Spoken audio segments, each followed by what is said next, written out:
igreja, graça e paz. Amém. Amém. Meus irmãos, bom dia. Esse dia maravilhoso que Deus fez para nós, esse dia de sol, como diria minha avó, um sol que alumia, mas não aquece. Mais um bom dia de sol para nós, meus irmãos. Então, uma boa noite de sono, uma boa disposição para estarmos aqui na casa do Senhor. Bendito seja aqueles que estão na casa do Senhor. E aqueles que estão assistindo também, né? Que Deus abençoe a todos. Vamos então louvar ao Senhor. Vamos cantar o hino 447. Que precioso nome. Um hino maravilhoso. Minha mãe gostava muito.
Faz uma oração para nós. Senhor Deus e Pai, graças te damos por estarmos aqui nesta manhã, Senhor Deus. Pedimos a tua companhia, que o Senhor esteja aqui conosco, ouvindo as nossas preces, os nossos agradecimentos, os nossos pedidos, que são tantos, Senhor Deus. Precisamos tanto de tantas coisas, mas precisamos mais de ti, Senhor. Que a tua paz, a tua misericórdia esteja sobre nós nesse dia. Abençoa cada coração que está aqui nessa manhã. Que não tenha perdido tempo vindo aqui, mas que saia daqui robustecido na fé, levando em seu coração aquilo que aprenderam aqui, para que possam durante a semana pôr em prática, Senhor Deus. Abençoa Cíntia, agora na condução da tua palavra, toma conta dela, que a tua palavra esteja no seu coração e que ela possa ser boca tua falando a nós. E que nós possamos sair daqui robustecidos pela tua graça e pelo teu amor. Em nome de Jesus te pedimos e agradecemos. Amém. Amém. Podeis assentar, irmãos, e hoje a palavra está em Lucas 8, versículos 26 em diante, e versículos 26 em diante, até o 39, de 26 a 39. 26 a 39. Então, Lucas 8, versículos de 26 a 39. É a cura do endemoniado Gerazeno. Ah, mas não é gadareno? Gerazeno? Estão mais ou menos próximos. Gadara e a região dos Gerazenos estão muito próximos. Seria um subdistrito de Decápolis. Então, estaria mais ou menos no meio. Como Lucas fala para gentios, então, Gerasa era mais conhecida, ele era uma cidade maior. E Gadara, ela é mais conhecida pelos judeus. Então, Mateus fala para os judeus e Lucas e Marcos vão falar para os gentios. Então, Gerasa era mais conhecida. Mas é a mesma parábola, o mesmo fato. Ela está em Mateus 8, 28 e Marcos 5, de 1 a 14. Então, os irmãos, quem puder estar em pé, em respeito à palavra do Senhor. Então rumaram para a terra dos Gerazenos, fronteira da Galileia. Logo a desembarcar, veio da cidade ao seu encontro um homem possesso de demônios, que havia muito não se vestia e nem habitava em casa alguma, porém vivia nos sepulcros. E quando viu a Jesus, prostrou-se diante dele, exclamando e dizendo em voz alta: Que tenho eu contigo, Jesus, Filho do Deus Altíssimo? Rogo-te que não me atormentes.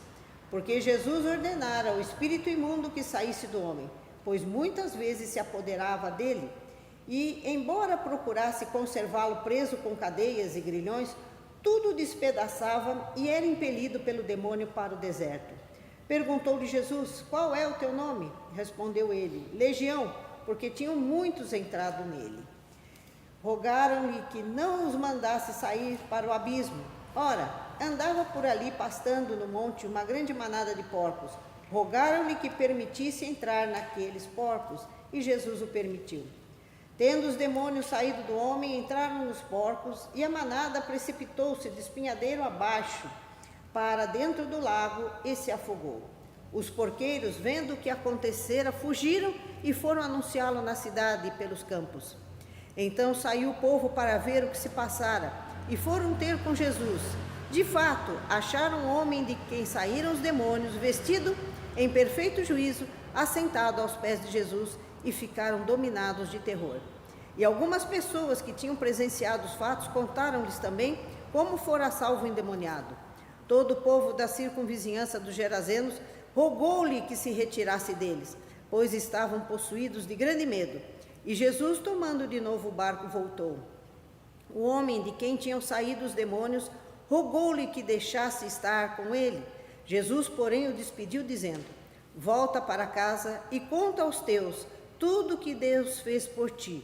Então foi ele, anunciando por toda a cidade todas as coisas que Jesus lhe tinha feito. Amém. Amém. Pode se assentar, irmãos. Este sermão foi uma coisa muito interessante. Eu estava em dúvida do que fazer, que a gente pede para Deus orientar a gente o que fazer. E essa semana nós tivemos que ir ao médico várias vezes, meu marido e eu estamos com um monte de consulta e tal, e eu sentei no metrô do lado de um senhor que estava com um livro aberto, falando do Gerazeno, o que Jesus tinha feito ao endemoniado. Eu falei: olha só, na vida da gente não existe coincidência. A coincidência na vida do cristão é Deus. O destino da vida do cristão é Deus. E eu fui então fazer uma pesquisa a respeito disso, né? E ver como John Wesley viu esta questão do Gerazeno. Por quê? Porque a maioria dos sermões que a gente vê a respeito fala, né, que o povo não quis aceitar Jesus ali, mandou Jesus embora, porque Jesus acabou com a economia deles. E eu sempre pensei, né, poxa, quando você acaba com a economia de alguém, o que a pessoa faz com você? Quando o indivíduo entra num ponto de droga e vai vender droga no lugar de um outro, o que acontece com ele? Não respondem todos juntos? Ele morre. Ele morre.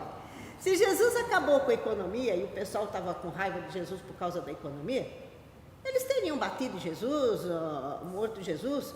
Mas aqui, se os irmãos repararam bem, quando o povo viu o endemoniado em juízo, perfeito juízo, assentado aos pés de Jesus, ficaram dominados de terror. E o interessante é que esta questão de eles verem, gente, vocês imaginem um indivíduo que nenhuma corrente conseguia segurar. Eu não sei o que ele fazia, mas comia corrente, não é possível, porque ele acabava com as correntes. Ele estava tão possesso.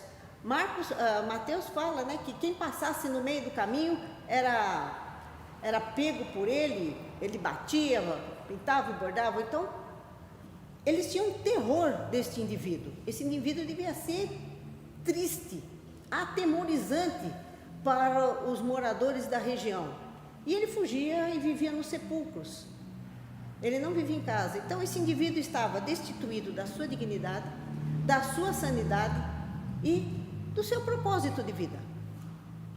Completamente destituído de todas essas três coisas importantes para um ser humano. Porque nós somos imagem e semelhança de Deus.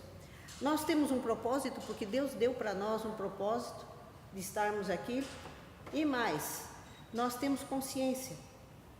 Esse indivíduo não tinha nada disso, porque a Bíblia nos fala que ele vivia nu, ele estava sem roupa, ele vivia nu, ele se autodestruía. Em Marcos 5, versículo 5, ele fala que ele se automutilava, ele rasgava a pele dele com as pedras, ele se cortava. Então ele não tinha nada, ele não tinha mais nada, ele foi destituído de tudo que fosse semelhança de Deus. Ele não tinha mais nada. E é interessante, né? A gente pergunta, mas se são demônios, como é que o demônio vai atrás de Jesus? John Wesley, oi? Acho que ele quer tentar Jesus. Aí não. De acordo com John Wesley, ele se apresenta, os demônios se apresentam diante de Jesus e adoram Jesus por pavor e submissão. Porque não foi Jesus que foi atrás do indivíduo.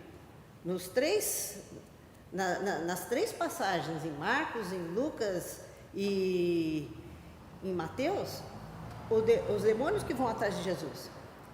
Provavelmente Jesus já sabia e já estava no processo de exorcismo. Já estava expulsando os demônios porque ele conhecia o indivíduo e ele já sentiu a presença. E os demônios sentiram a presença de Jesus. Gente, onde há luz, não existe trevas. Isto é um ponto importante. Quando Jesus aparece, todo se rende. John Wesley fala aqui que não foi o indivíduo que foi buscar o socorro, mas uma rendição forçada das forças da treva ante o Filho de Deus. Porque o que os demônios falam para Jesus aqui? O que os demônios vão falar para Jesus aqui? Que tenho eu contigo? E quando viu Jesus, prostrou-se diante dele, exclamando, dizendo em voz alta: que tenho eu contigo, Jesus, Filho do Deus Altíssimo? Rogo-te que não me atormentes. Aqui a Bíblia Shed fala aqui, né, que eu tenho contigo, significa separação total entre o reino do diabo e o reino de Deus, que nada tem em comum. Já nos estudos de John Wesley, ele fala diferente. Ele fala que não é chegada a hora. Essa fórmula que tenho eu contigo, Jesus fala também para Maria nas bodas de Caná. Que tenho eu contigo, mulher, significa não é chegada a hora. Então os demônios falam, não é chegada a hora, não chegou o fim do mundo para você me expulsar. Mas eles se rendem. E Jesus manda eles embora. E não manda entrar nos porcos. Eles pedem, olha, não manda a gente para o abismo. A gente pode entrar na manada de porcos? E Jesus consente. Ele diz, ide. E Marcos simplesmente fala, ide. Vá. Por que os porcos? Por quê? De acordo com o costume judaico, o porco é o animal mais baixo que tem, é um animal impuro. Isto, de acordo com o que diz John Wesley, seria uma lição para muitos judeus que criavam porcos, porque como Decápolis era uma região de gentios, ora, eles comem carne de porco. Então, vamos criar o porco para que nós tenhamos dinheiro e os judeus não compram, então eles têm o mercado certo ali. E é um animal impuro, é um animal que vive do resto. Quem morou no interior, ou já viu no interior, como é que se cria porco? Todo mundo dá lavagem para o porco, a rua inteira ajuda na lavagem do porco, chega no fim do ano, quando vai matar o porquinho, todo mundo ganha também um pedacinho de carne lá do porquinho, pelo menos era assim na terra da minha avó. Ela dava um pedacinho de porco para cada um, e todo mundo ajudava. Então, o porco é do resto, vive do resto. Então, eles pedem para Jesus para poderem entrar. E a manada de porcos entra numa fúria e sai numa disparada. Eu fiz uma pergunta pro Google, né? Quantas pessoas precisariam para tomar conta dos porcos? Ele virou para mim e falou, olha, é uma pergunta difícil. Quando o André faz a pergunta, a IA gosta da pergunta do André, mas quando eu faço pergunta, ele olha para minha cara, é uma pergunta difícil. Em primeiro lugar, o porco, ele não tem consciência de manada. Enquanto a vaca, a ovelha, quando tem algum perigo, a manada se junta. O porco não, vai cada um para um lado. Então precisaria de pelo menos uns 20 homens bem treinados e cães. Aí eu falei para ele, irmão, mas não existe cachorro na Bíblia, não fala da Bíblia. Então ele fala, pelo menos uns 40 homens bem treinados. Porque quando o porco vê algum perigo, cada um vai para um canto. Então eles têm que arrebanhar os porcos. E vocês imaginem os indivíduos lá tranquilos, com experiência, com 2.000 porcos, estão lá, uns 40 homens olhando os porcos, de repente aquela porcaiada toda começa, aquele desespero, e eles se juntam numa manada e saem todos correndo numa direção só. E eles vão todos para o abismo. Vocês imaginem a aflição desses homens, o desespero, porque Jesus libertou. E quando ele liberta, o que ele faz? O que Jesus faz? Ele restaura a dignidade. E é isso que nós temos que nos focar. Quando a gente fala, mas fulano não tem jeito, que nós estamos conversando lá na porta, né, dona Ivânia, falando do pessoal que está morando ali, que invadiu ali na frente, pessoal de drogas, a gente acha que não tem jeito. Mas se a luz de Cristo aparecer, se a luz de Cristo chegar até eles, tudo se acaba, tudo se apaga. E como diz na Bíblia, é feita uma nova criatura. E nós podemos restaurar a dignidade através de Cristo. Só Cristo restaura. A nossa função é levar a palavra. A nossa função é carregar essa tocha de luz e levar esta palavra a essas pessoas, para que busquem. Aqui, John Wesley fala também que havia um conflito, porque existia dentro daquele indivíduo um pouco da humanidade, porque ele queria se libertar, mas ele não tinha como. Quando Jesus aparece, a luz aparece na vida dele. E há a transformação. Jesus, ele dá a este indivíduo 3 coisas: dignidade, porque nós vemos aqui que ele estava assentado ao lado de Jesus, com consciência, vestido, então foram dadas roupas para ele, a dignidade como pessoa humana. Segundo, ele estava são mentalmente, foi dado sanidade a ele, que ele não tinha, e um propósito. Porque quando ele pede para Jesus, para ir, Jesus fala, não, vai para a tua casa e fala a maravilha que Deus lhe fez. E ele se tornou um pregador, ele se tornou um evangelizador. Este é o propósito. E é isso que Deus tem para nós. É isso que Deus, a compaixão de Cristo, a compaixão transformadora e a ordem para testemunhar, para que o homem testemunhe. E é isso que acontece. Quando Deus está na nossa vida, quando Deus aparece na nossa vida, quando nos convertemos, nos transformamos, através dele, através do seu Espírito Santo, nós passamos a anunciar ao mundo aquilo de maravilhoso que Deus nos fez. Às vezes a gente se vê também como gadareno, né? A gente está ali nos cantos, permitindo que as coisas ruins tomem conta da nossa vida. Mas nós temos que erguer a cabeça e olhar para Cristo, olhar para a cruz, olhar para o sacrifício de Cristo por nós e ver que nós temos a esperança da vida eterna, que nós temos a esperança de Cristo. Amém, meus irmãos? Então vamos orar, pedir a Deus que nos ajude a compreender esta maravilha, esta transformação que Cristo faz nas nossas vidas. Senhor Deus, nosso Pai, te agradecemos, Senhor, pela palavra que Tu nos deste, Pai, pela esperança de vida que Tu nos dá através do Teu Filho, Senhor, para que possamos estar sempre contigo, Pai, para que não se apague em nós a luz da Tua divindade, Senhor, que nós possamos estar firmes em Ti, Pai, firmes, proclamando, anunciando a Tua palavra, Senhor, as maravilhas que Tu fazes na nossa vida, Pai, todos os todas as bênçãos, tudo, Senhor, tudo que Tu nos dá, Senhor, porque Tu nos dá a esperança da vida eterna, Pai. Que possamos estar com nossos nomes escritos no livro da vida, Senhor. Que possamos estar junto contigo, Senhor, agora e sempre. E permita-nos, Senhor, um espírito de ousadia para proclamar a Tua palavra, para proclamar as Tuas maravilhas a todos que cruzarem o nosso caminho, Pai. É o que te pedimos, em nome de Teu Filho Jesus, Senhor. Amém, meu Pai.